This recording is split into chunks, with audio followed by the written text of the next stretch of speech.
Hi, welcome to Off Script. I'm Zach Lewis. And I'm Dr. Draper. Today on the show, we're taking a look at the new film Honey Don't. This is a new Ethan Coen indie film written with his partner, Tricia Cooke. Stars Margaret Qualley as Honey O'Donoghue, a young hotshot private eye. We're also going to take a look at Eenie Meanie. This is a smaller feature over on Hulu. Stars Samara Weaving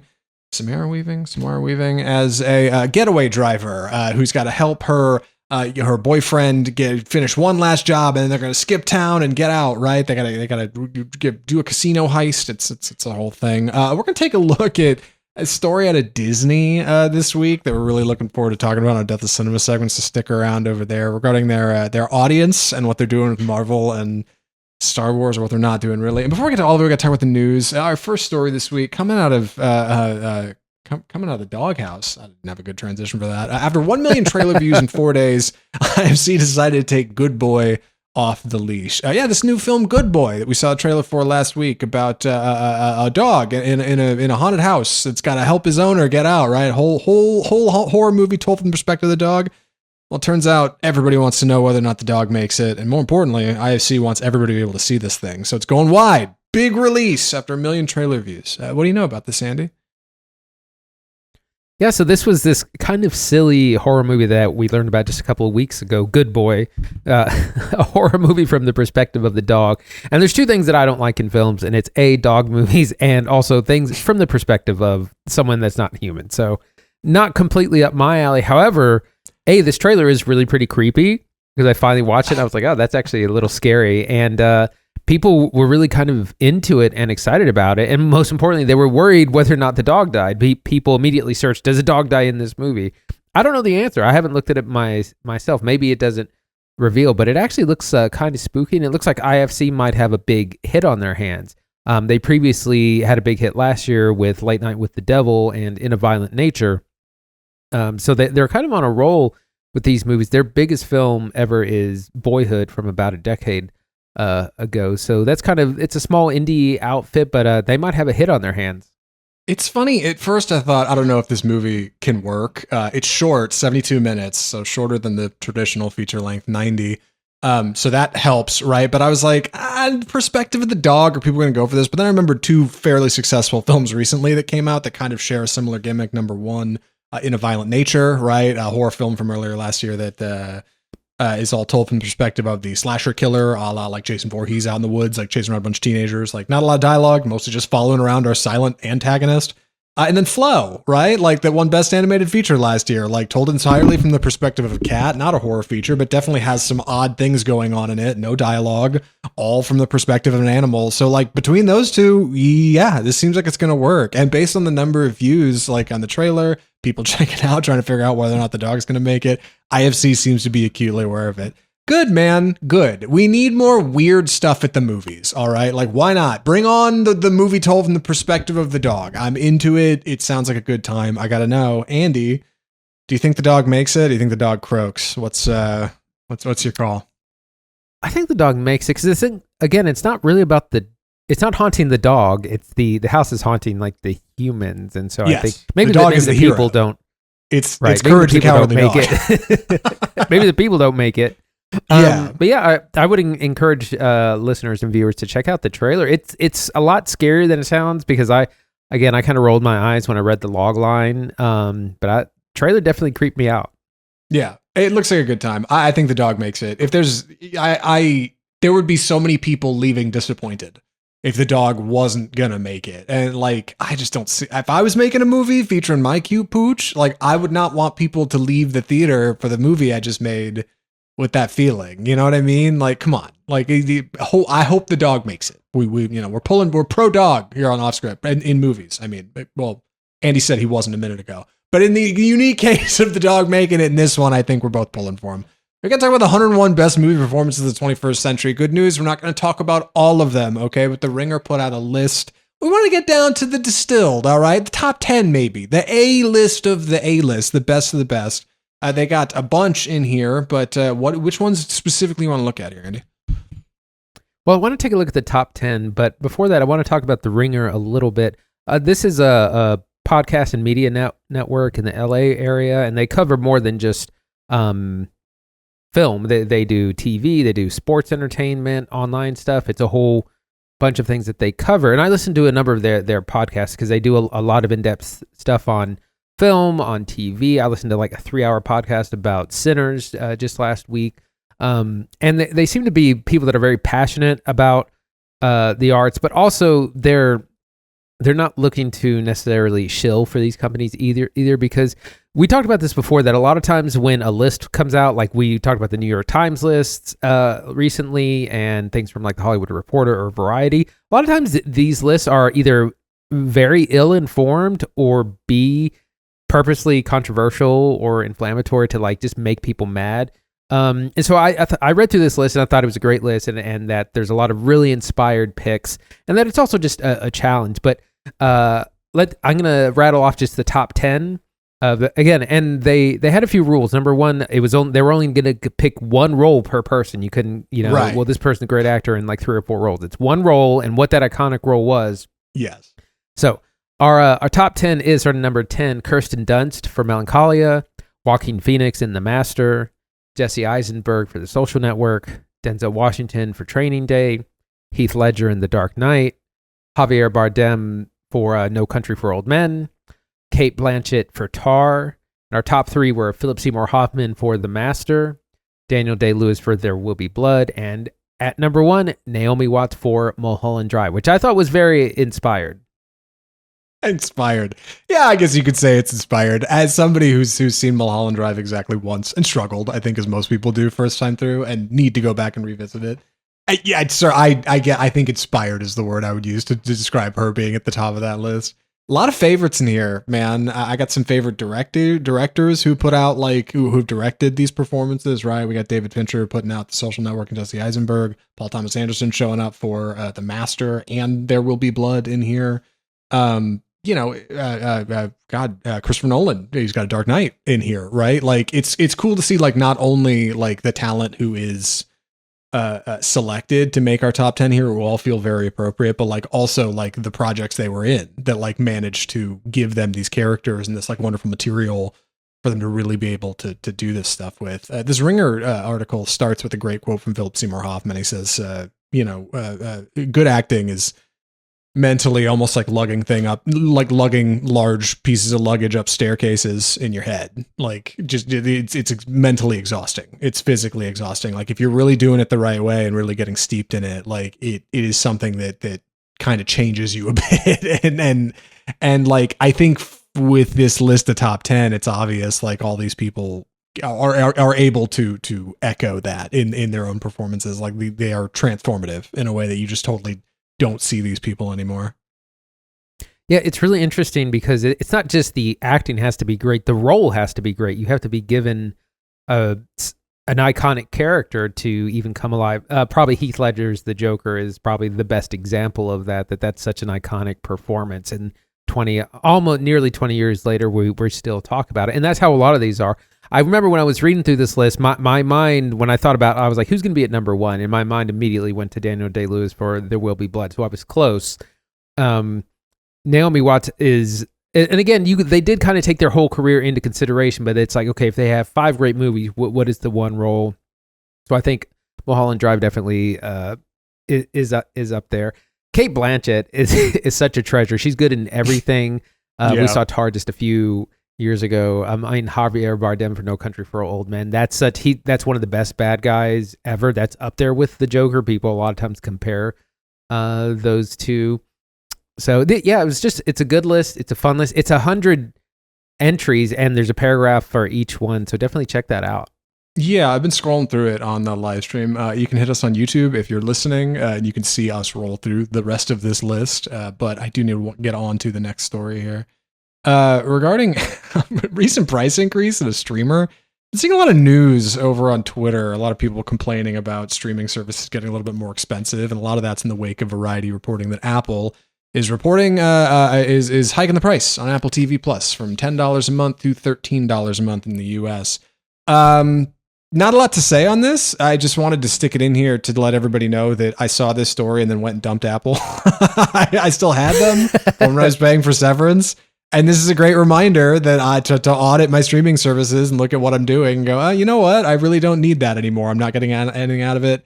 It's totally not worth it. And like, I think so many of these streaming services are crossing that boundary. We're in this stage where all of them are starting to get around to the, that 13, 15, 16, 19, $20 a month. And it's like we're all starting to go, hey, we got to pick and choose, like I can't afford to have 7 of these anymore. I can barely afford to have 3 of them. So I don't know. Yeah. You don't still have Apple, right? What do you got out of this, Andy? No, I had it for a little bit. I think there was something I wanted to watch on there, but man, the streamers in general are just getting so expensive. I remember in the streaming wars, everything was like $5 when Disney Plus just started and Apple TV Plus, during COVID and in 2020, everything was like $5 or $6. Now they've all kind of won out, and now, I mean, Netflix is almost $20. I signed up for Hulu last week, $19 a month to watch ad-free so I can watch the Alien show. So man, they're just climbing up there. And again, it's a big jump in pay, but that's just kind of where things are headed. Yeah. It's funny. Along with this, me and Christine sat down and we went through and dumped a couple of other streamers that we had. We had an old Peacock subscription from when she was watching hockey during the season. We had an old like anime subscription. All told, we got like $50 or $60 a month saved, like just from going through and canceling a couple real quick. And there's no incentive not to, right? Like you're not on contract with any of these. You could kill Netflix for 1 month and then come back next month. And you could unsubscribe from Netflix.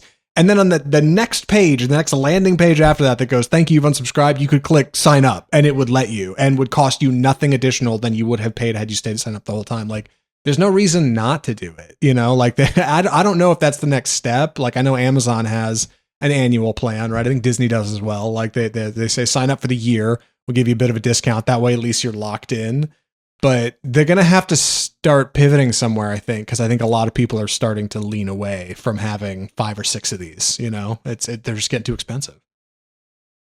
I mean, I've heard that piracy is on the rise because, yeah, it is starting to price people out. And it's also just so simple to do for people who choose to go that route. There's all the technologies improve. It's streaming improves, so does piracy and the various services and things that we do not condone or encourage on this show, but that are out there and that people do. We see this on Twitter all the time. People are like, "Oh, here's a link to Superman that just came out. Like, download the whole," and it's kind of crazy. Dude, listen, yeah, I've also heard that piracy is on the rise, but I don't know how to do it. But so if you know how to be a pirate, don't write into the show and tell me exactly what I need to do to get free stuff on the internet. Don't write in to mail@offscriptfilmreview.com and tell us step by step what exactly needs to happen. I don't know how to pirate anymore. I'm out of practice. But one thing's for sure, man. Like even if you're trying to do the right thing, it's hard to keep up. So Apple's going up. Keep an eye out. One more story this week from the box office. Dude, K-pop Demon Hunters made so much money for Netflix at the movies. And I know Netflix makes $41 billion a year in revenue or whatever. They make more than like the entire global box office combined. But this is undeniable how successful this little Sony Pictures Animation Studio film has been, right? It's crazy. Yes. K-pop Demon Hunters, this sing-along made allegedly between $17 and $18 million at the theater. We don't actually know because Netflix refuses to ever divulge these kinds of box office numbers. They purposely do not share them. These are mostly estimates. So because of that, it's not showing up on the top 10 of charts, which I thought was pretty funny. That sing-along is also actually available on Netflix like today. So they didn't waste any time on getting it on the service itself. As far as the rest of the top 10 are concerned, Weapons came in at number 1, $15.5 million, and has just crossed the $200 million mark globally. Big. I mean, it's a huge success for that movie and Zach Kreger. Freakier Friday continues to do well with another $10 million over the weekend and $110 million worldwide, also doing really well. The Fantastic Four came in third with just under $6 million and just also short of $500 million worldwide. I don't think it's going to get there. It's really stalling out. I mean, it'll probably reach 500, but not much more than that. The Bad Guys 2 came in at number 4 with another $5 million over the weekend, $150 million worldwide. And then Nobody 2 at number 5 with a meager $3.7 million. But I think it's doing, I'm trying to find accurate numbers, and there's one that's way off, but it's doing well internationally as well. I think it's around 70 million or so. Yeah. Was it you last week? We talked about Nobody 2, and you said like no ticket sales or something like that. You had some fun line that killed. It's a bummer. I'm watching Nobody 2 with Nobody 2. Right? Nobody else in the theater. I've seen a lot of people like push their glasses up on the Twitter feed and been like, actually, K-pop Demon Hunters only made $18 million because it's been on Netflix for a month and got all this hype and people are already excited. Dude, it doesn't matter. They got videos of 12-year-olds in the theater like screaming their hearts out. I would argue this is a Minecraft like almost level thing with kid like hype and kids in the theaters for this movie. Like people are so stoked about it. And that's good. Yeah, the last time I saw kids screaming at the screen was Minecraft.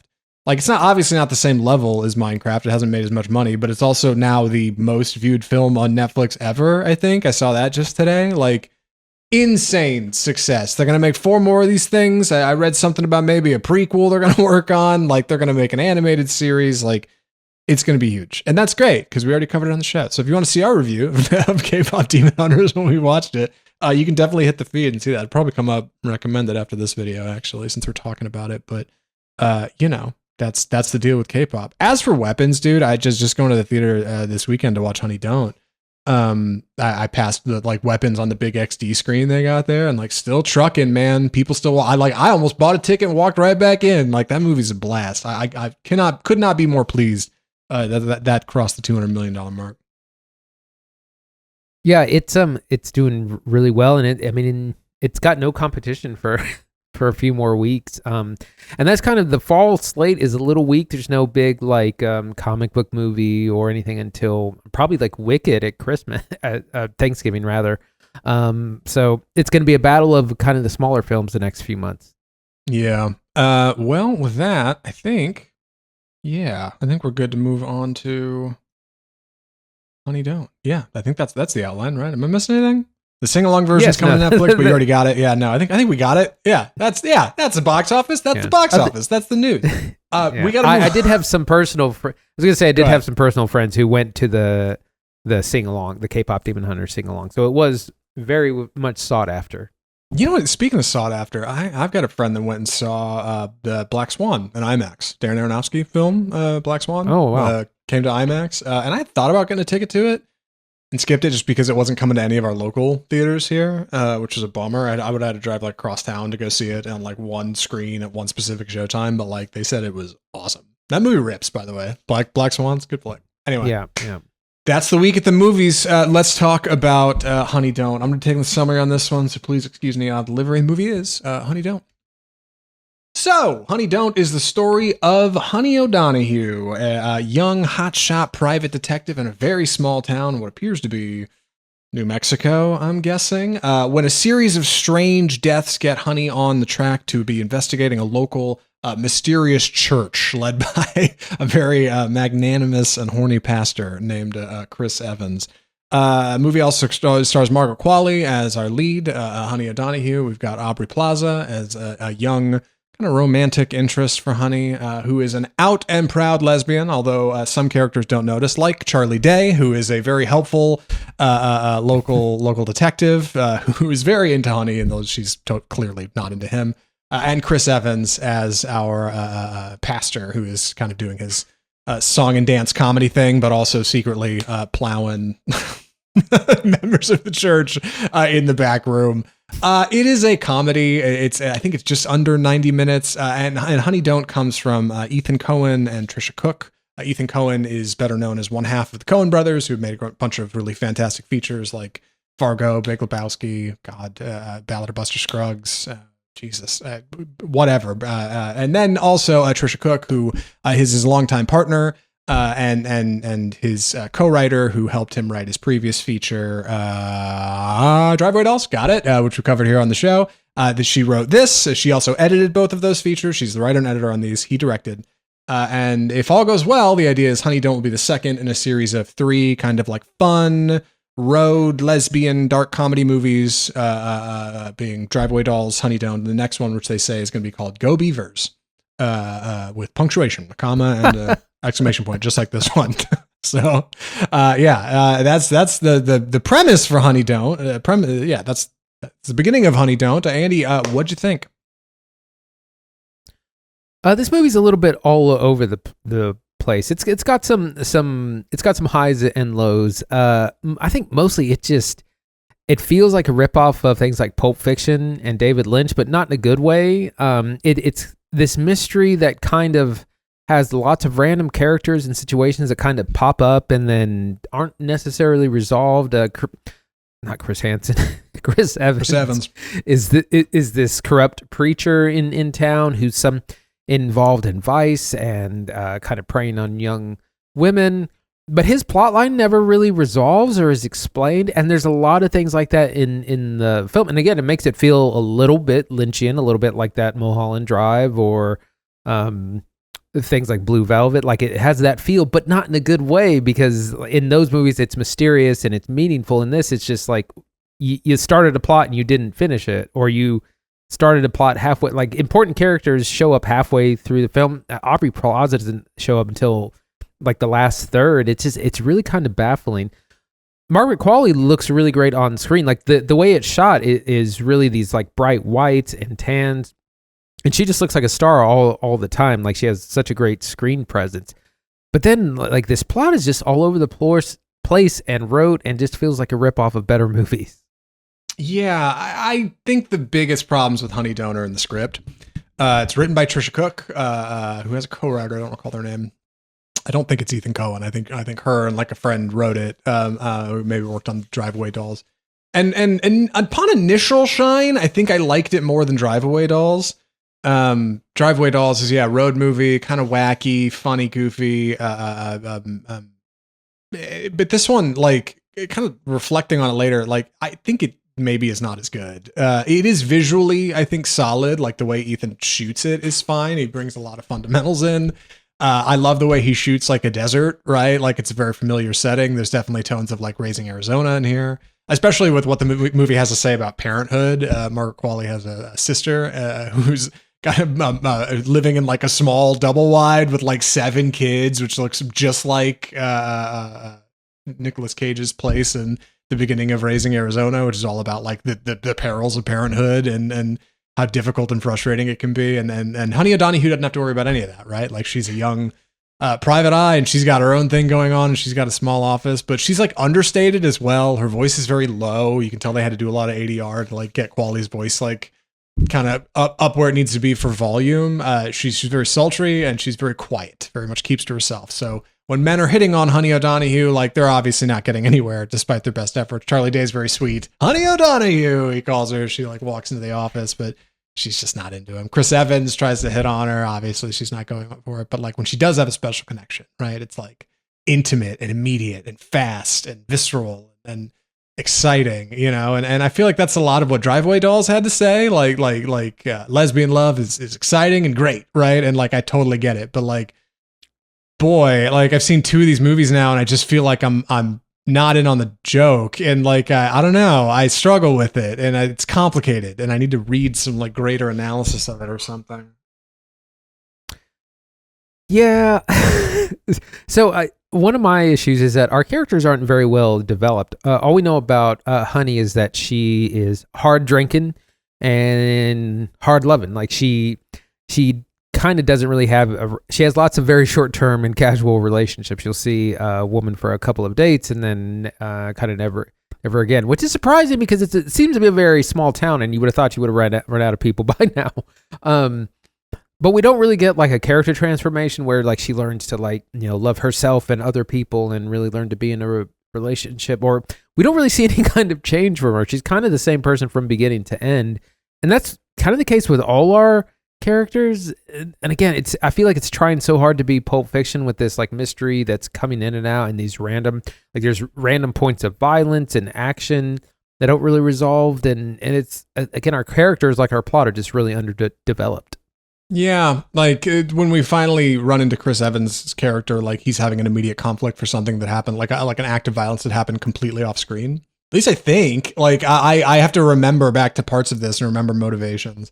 It's great. There's this like dumb henchman character who's trying to run around and do stuff for Evans's like priest who obviously is not going out and committing crimes on his own. He's sending members of his congregation to do that, right? And like he and Evans get in this scene where Evans is trying to like explain to him like he's an idiot, the plot of the movie. And I'm like, I can't even keep up with what's going on. And it's like, it's not even a 90-minute feature. So like, I think on the one hand, you could say, yeah, it's absurdist and funny. It's not shaped like anything else. On the other hand, it's like, this is not for everybody. And it's got that on Rotten. I think it's right around like 46% rating, 51 or something, right around the almighty 50, which is like, you're either into it or you're not. And like, I don't know. I think Dolls had a little bit more to offer. Like the lighting was a bit more dynamic, and being a road movie, like it didn't have to be saddled with any sort of real setting because it was on the road. But here, like we shoot this in this town that like almost looks like shades of Eddington, right? But lacks so much of Ari Aster's ability to like create a setting.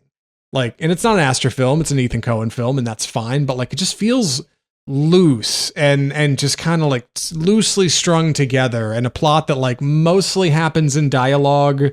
You don't get a lot of action, and when you do, like it's not that great. A lot of Evans' performance is like inspired, but like not that funny. Like a lot of the sex stuff with him is not funny. It's just kind of like awkward.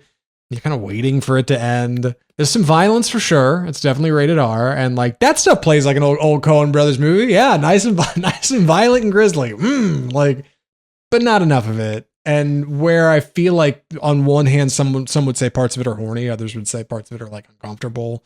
Maybe that's what it's trying to say, but like the themes just feel muddled. It just feels like it doesn't get any distinct, real clear messages forward. Right. I was also going to mention that it's kind of supposed to be a dark comedy or have a lot of comedic moments, and like none of them landed in my theater. Like no one laughed at any of the very clear jokes. Yeah, like there's a part where someone gets hit by a car, and then that person is then dragged by their car, like their lifeless body around the parking lot. And it's supposed to be like a tongue in cheek. Yeah. It's supposed to be funny, and it's kind of funny, but not enough to laugh. That's probably the best gag in the movie, and no one laughed. Yeah. And no one laughed at anything else that was even. And again, it's trying to have these like I said in Pulp Fiction, you have several shocking moments, murders out of nowhere or things just going wrong. And I felt like that was trying to happen in here, and you just weren't shocked when they happened. I guess it was just never that surprising to me. Yeah, and it's a lot of disparate bits too that don't fit that good together. There's a character that shows up like 2/3 of the way into this movie who only has a couple of scenes that is like deeply personally important to Honey O'Donoghue. Like this is a person who was like from her past and is a very big deal. Is barely in the movie. I'd completely forgotten that had even happened right around like the 65-minute mark. Right until somebody like afterwards had been like, hey, what'd you think of this? And I was like, oh yeah, it just happened again. Andy mentioned somebody getting dragged around a car. I was like, oh yeah, like that does happen. It's just, it ends up just being kind of boring and bland. And it's a shame because I don't know, like I don't know. On the one hand, I feel like maybe I don't get it, right? Like maybe I'm just out of the target for this. This is above my pay grade. This is getting into themes that I don't understand because I'm in a much simpler relationship, and I'm not a freewheeling individual like Honey O'Donoghue. But on the other hand, I've seen 2 of these movies now. Like I've seen 2 films from Tricia Cooke, and like out of both of them, like I struggled with the same kind of similar problems, which is like I don't really get this, and it's not very funny or interesting. That, like, sure, it's a road movie, and sure, it's unique, and it's not shaped like anything else. But like, I don't think it's coming from a place of like real. I don't know. Like it's real Bush League. Yeah, it doesn't have its mojo. It's lacking that sauce. It needs that riz. You know what I mean? People complained about Joel Coen, the other Coen brother. The other movie he's done since they split up was Tragedy Macbeth, and people said, well, he didn't write that, right? Like both these Coen brothers aren't writing their own movies. Like they're going with the script somebody else has. Like either way. And it's like both of them have something unique to offer, but like in the case of Ethan Coen here, like I think these 2 movies are fun, but like at the end, if they do end up making Go Beavers, whatever, I hope they package all 3 of these in like a 3-pack you can buy on Blu-ray at Walmart for $15. And that's kind of how these will be looked at, like a little collection of 3 odd features. Cause like, I don't think any one of them so far, these 2, like they struggle to stand on their own feet. Yeah, they really haven't landed. Like they look like really fun movies on the trailer, and they got big stars like I said, Margaret Qualley, Aubrey Plaza, Chris Evans, and then it just really doesn't land. And I feel both that Plaza and Evans are just kind of wasted. They're both not in the film enough. Yeah. Yeah, the trailers are cut like the Sabrina Carpenter video, Man-Child. It's like a road movie, and there's like all these things happening, right? Yeah. It's like fun and exciting. Like, yeah, sure. But then when you have to fill out a film around the rest of that, like, turns out it doesn't have to be all that awesome. Like, it's got its moments, it's got its highlights. Like you said, Qually's a lot of fun. Charlie Day's a lot of fun. Chris Evans, I think, is doing good work. I've seen people say like Ethan Coen doesn't use him very well in this movie, but like, I disagree. Plaza is inspired, but like, she also does not have a lot to do. Her character's not that big. Like she's not in it a whole lot. So I don't know. I think Honey Don't's kind of a honey bust. What do you think? It's a miss largely. It is. It reminds me of something that you would in the 90s. You would just kind of let run on the TV in the background. Yeah, it's a TNT movie. It's perfect. Yeah, it's exactly. Like just gotta let it roll. All right, we should get down to it. Final recommendations. Andy, would you recommend Honey Don't? I would say save it for streaming. It has some redeeming qualities. It's short. It's only 90 minutes. It has some of your favorite stars. Qualley is always a great screen presence. I'll watch anything she's in ever since The Substance. She's just kind of incredible. The narrative is just kind of all over the place, and our characters are really kind of flat, and it's not funny at all. It's supposed to be a dark comedy. So I would say save it for streaming if you're interested.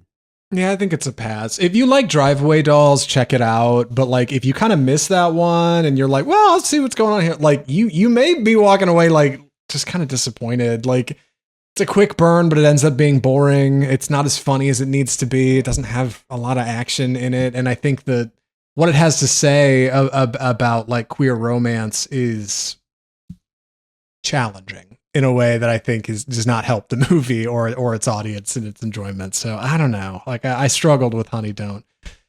Maybe it's not for me. Why? We got one other movie to talk about on the show. Before we get there, we're gonna have a little conversation about Disney. All right, a little bit of something in a special segment that we like to call. Andy, what do we call this segment?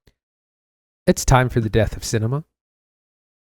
So we're talking about Disney, and this fascinating article came out from Variety, where Disney is asking the studios, how do we get Gen Z boys back? Or they're asking them to develop new properties because Disney's basically admitting, hey, we've lost this audience. Our properties aren't working, namely Marvel and Star Wars.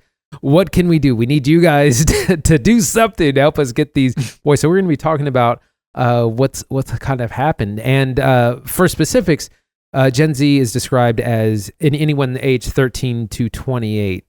So that kind of late or like mid, like 1998 to 2012 or so, that age range. So this is a real fascinating thing, and it gives us a lot of insight into the struggles of Disney and of kind of young people today. But what was your initial reaction to this, Zach? So I think the funny thing about Disney trying to get young boys on like back into the studio and back into their properties is Disney has struggled with this for a very long time. For a really long time. Disney can snap its fingers and get girls to watch Disney content, right? Like they have no shortage of young women who are watching Disney princesses up and coming. Like that stuff works great. But young men is hard. And it's funny because like 20 years ago, they were dealing with this problem when they had the Disney Channel, right, on cable. And they made Disney XD, which was a new spin-off channel of Disney Channel that would be more like teens and young boys. And yeah, it's going to be, you know, ask your parents for permission to go to the website. And then like that kind of worked okay, but didn't really go anywhere. And then they bought Marvel and damn Star Wars, right? Like, which are very boy properties. And then they kind of burned Star Wars out, and now they're kind of burning Marvel out, and they're coming back up on this same problem again. They just can't seem to figure out how to get people back in. And it's funny because like it seems all too obvious to the rest of us. Like you need to foster the properties that bring this audience in and grow that, but they just seem to struggle with that. And I'm looking forward to kind of talking about why.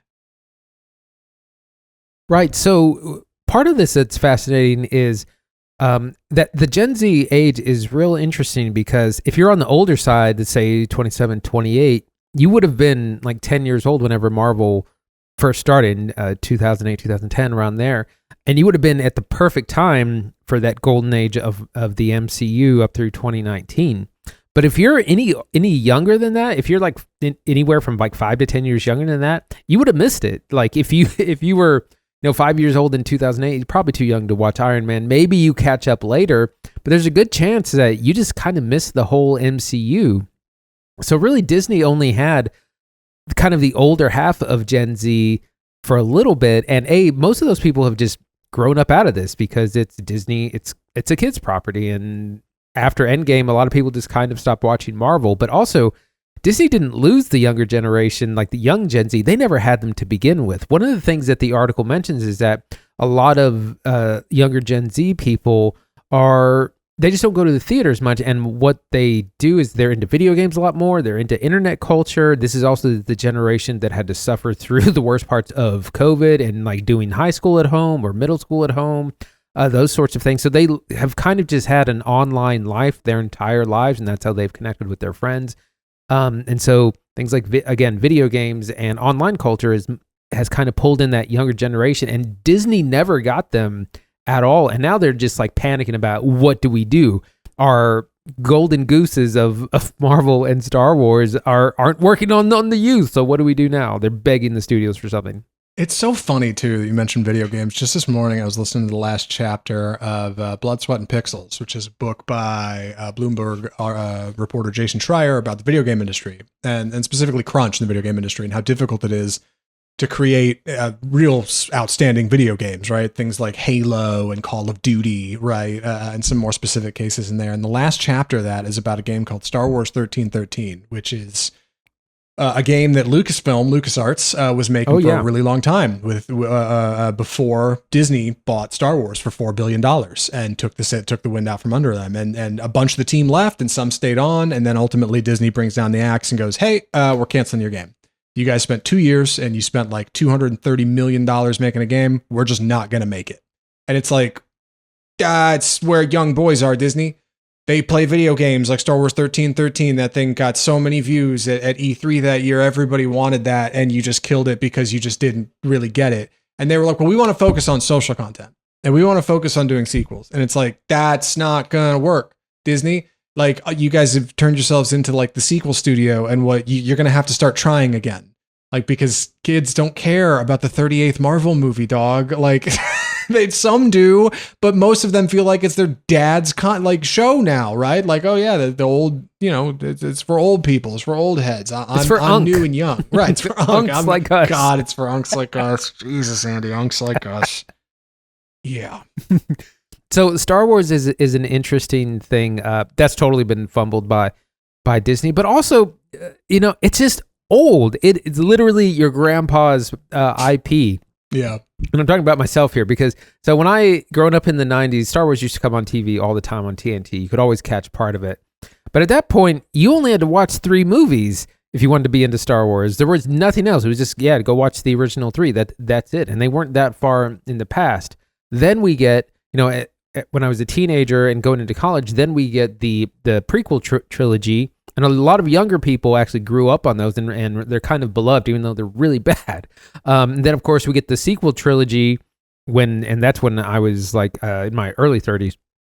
And so I've kind of grown up with this, but if you weren't that generation, you eventually had to like start more and more. Like if you're 10 or 15 right now, where would you start someone on Star Wars? It's like impossible. Here, kid, go watch 11 films and 10 TV shows. It's kind of impossible. And like I said, it is kind of your grandpa's IP. Yeah. And you're, not only are you right about Star Wars, but like Disney has been taking less risks and trying new things. And like that's created a lot of space in the marketplace for other companies to jump in. Minecraft was huge. You got kids screaming in the theater for Minecraft, right? Not a Disney project. Netflix has K-pop Demon Hunters out right now. Like you got kids screaming in the theaters. Again, another children's animated feature that Disney has no part in. Even like the stuff that has been successful without kids screaming in the theater, right? Like DreamWorks got that Puss in Boots movie off the ground.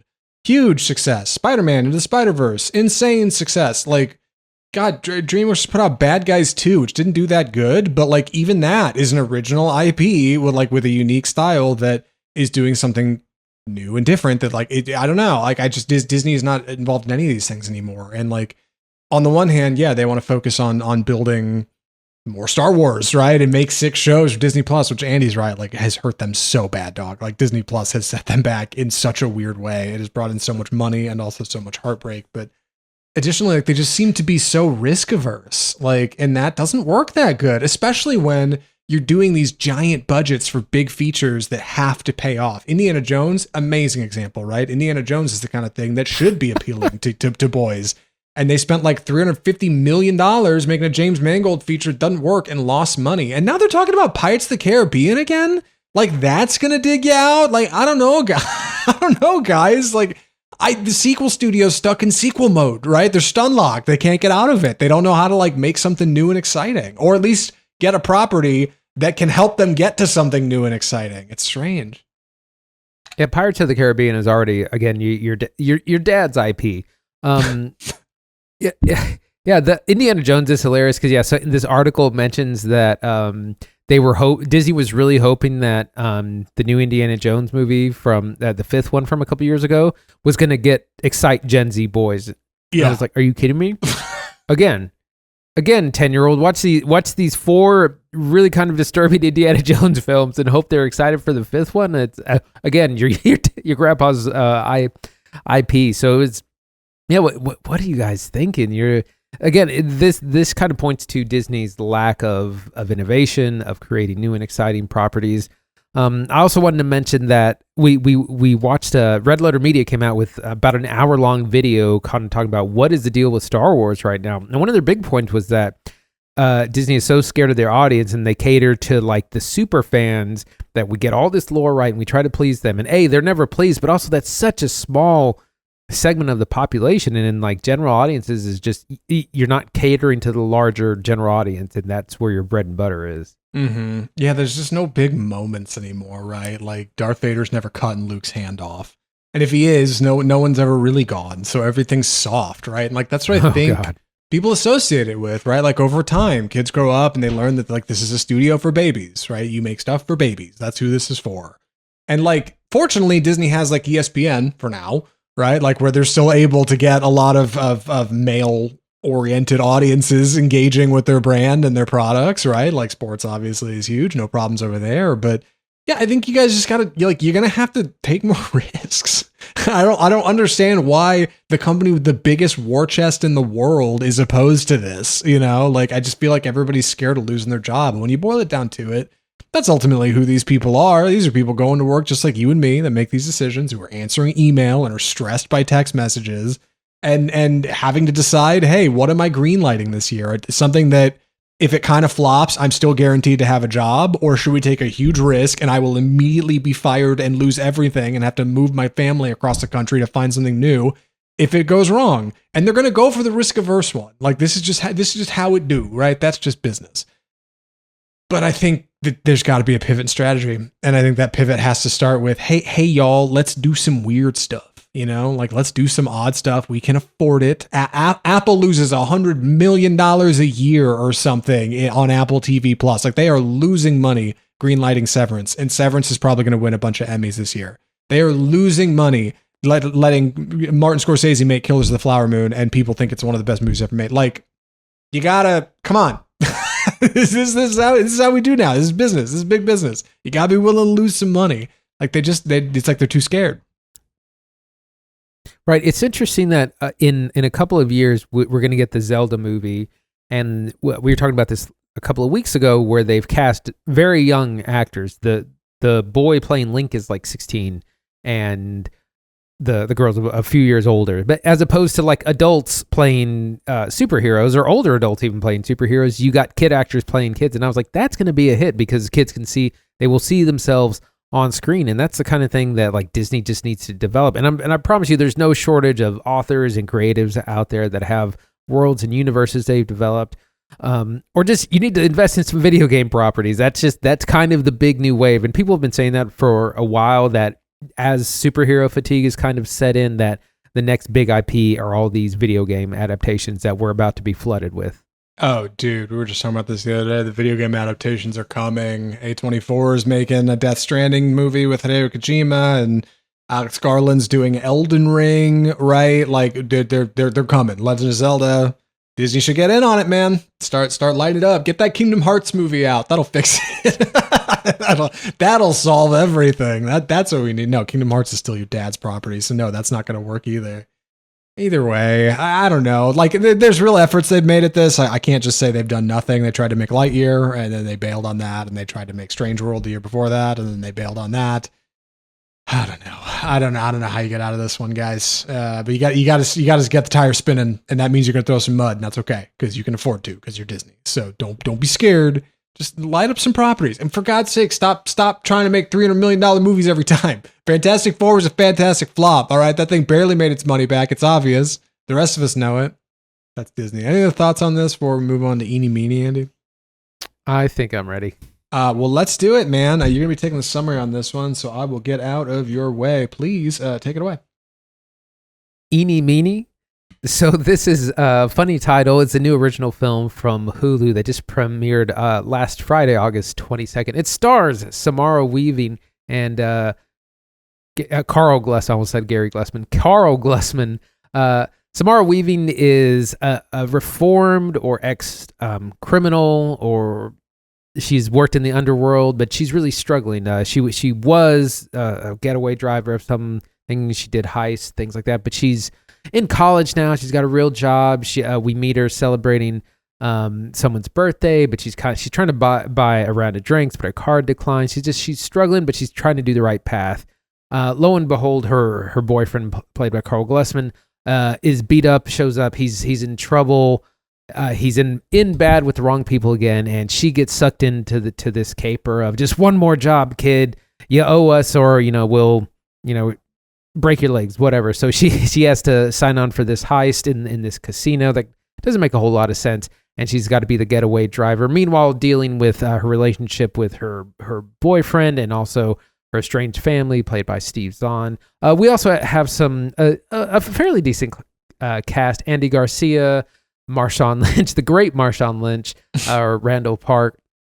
So some fun things. It's an action comedy with a lot going on. Zach, what'd you think? So Eenie Meanie actually starts pretty strong. The first act's solid. It takes a minute to get going. It starts with a flashback, right?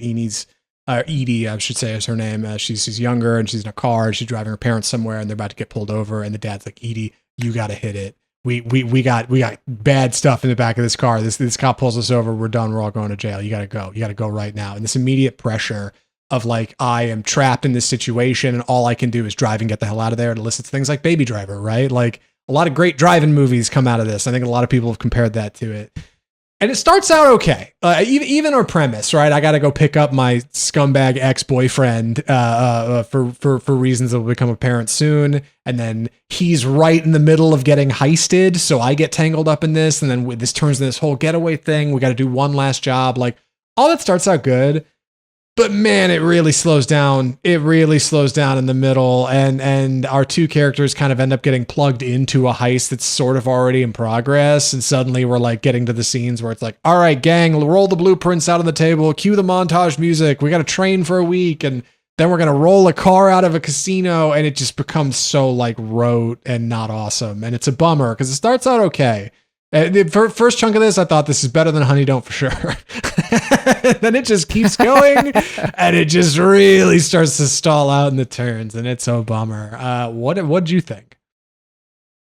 Sometimes it is a rough weekend at the movies, and this is one of them. This movie is trying to be 5 movies in one. It's trying to be Baby Driver. It's trying to be Ocean's 11 with this heist. It's trying to be a family drama, a relationship drama, a crime drama, a Bonnie and Clyde thing. And it doesn't really do any of them particularly well. There's a car chase kind of at the beginning and then at the very end, and nothing in between. Oh my God, it's painfully slow. Because again, it has these long scenes of these different relationship drama stuff going on. Samara Weaving is estranged from her family, her dad played by Steve Zahn. She's has a very strange relationship with her boyfriend who saved her life at one point, but has also been like in rehab and keeps getting into trouble with the law and won't really ever change. And it does bring some good acting opportunities for Samara Weaving, who is the highlight of this show, and like Margaret Qualley, she's just an incredible screen presence in general. So she's carrying the movie as much as she can. But man, it just really gets bogged down in trying to be too many things at once.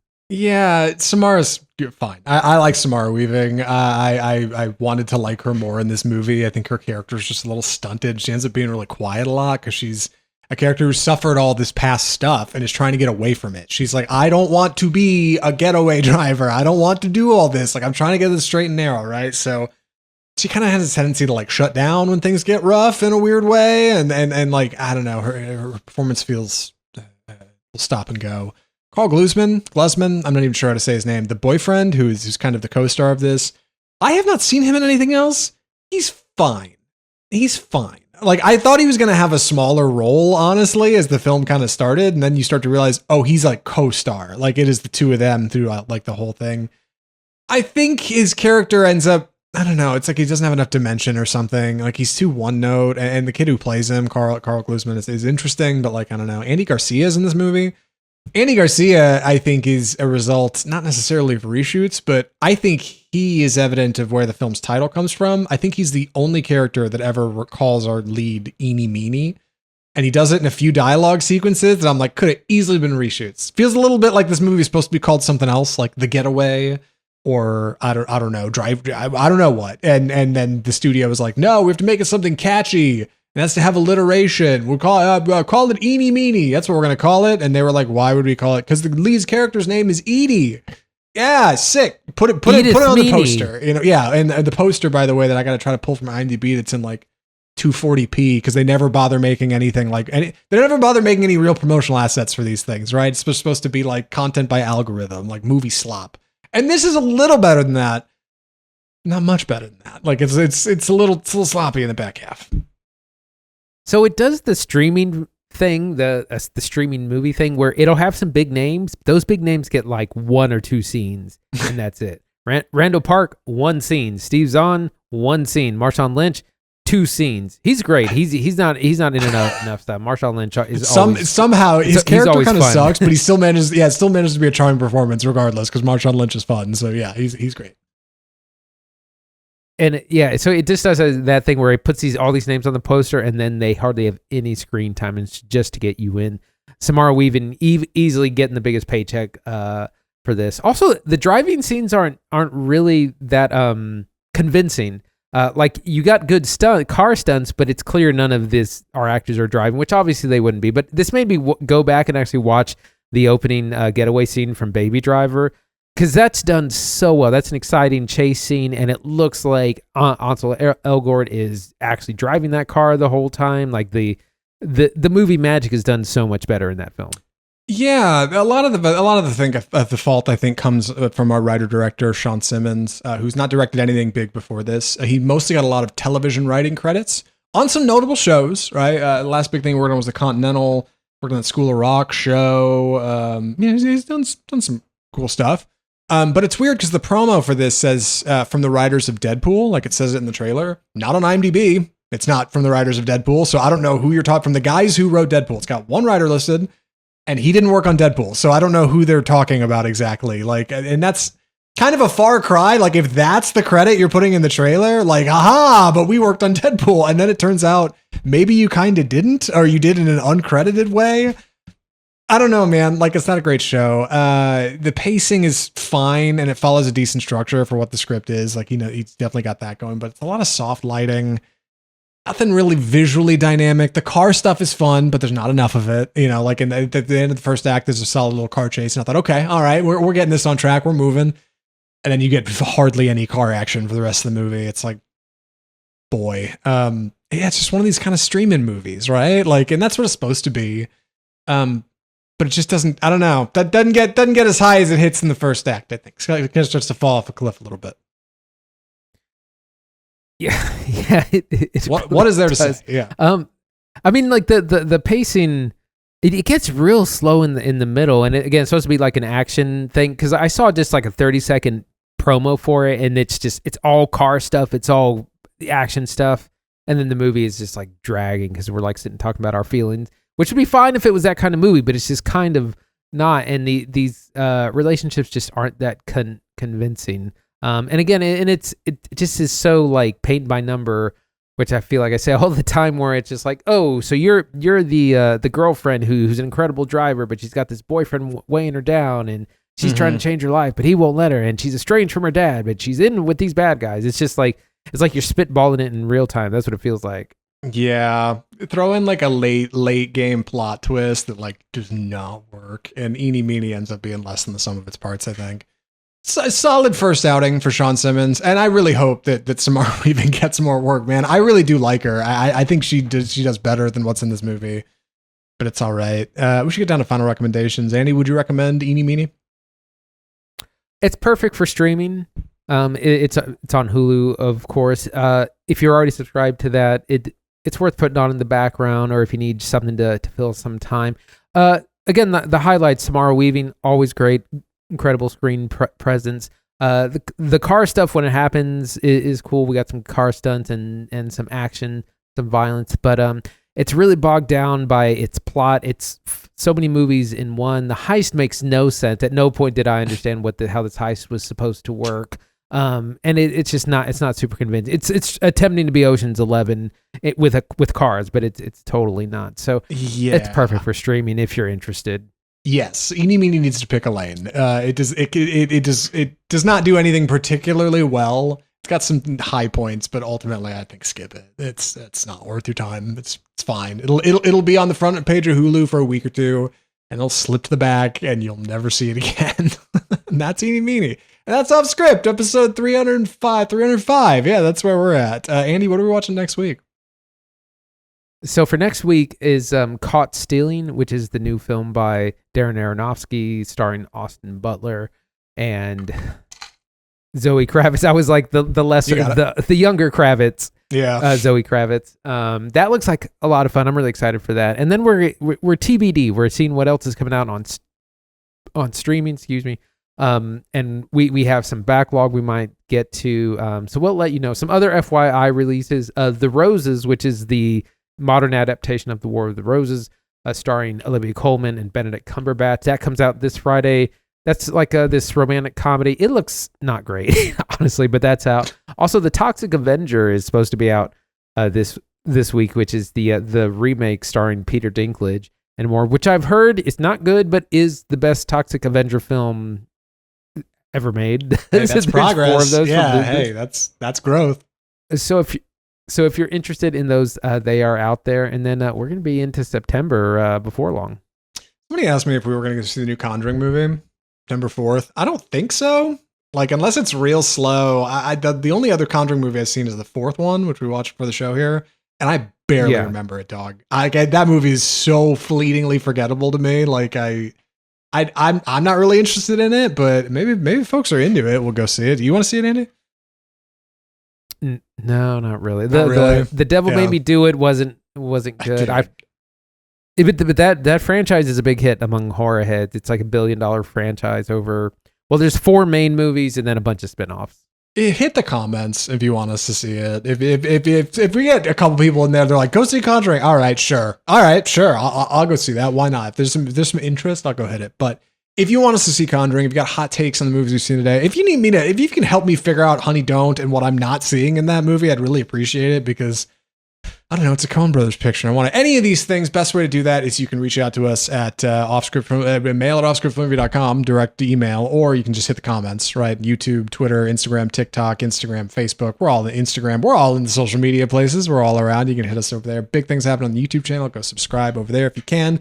You get new videos, individual videos, extra stuff. Let's see. Spotify, iHeart, Google Play, iTunes, all our audio listeners are available over there as well. If you want to listen to Off Script on the go in your ears, wherever you are, you can. Our website is offscriptfilmreview.com.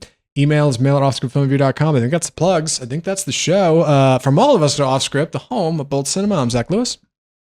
And I'm Dr. Draper. Thanks for watching.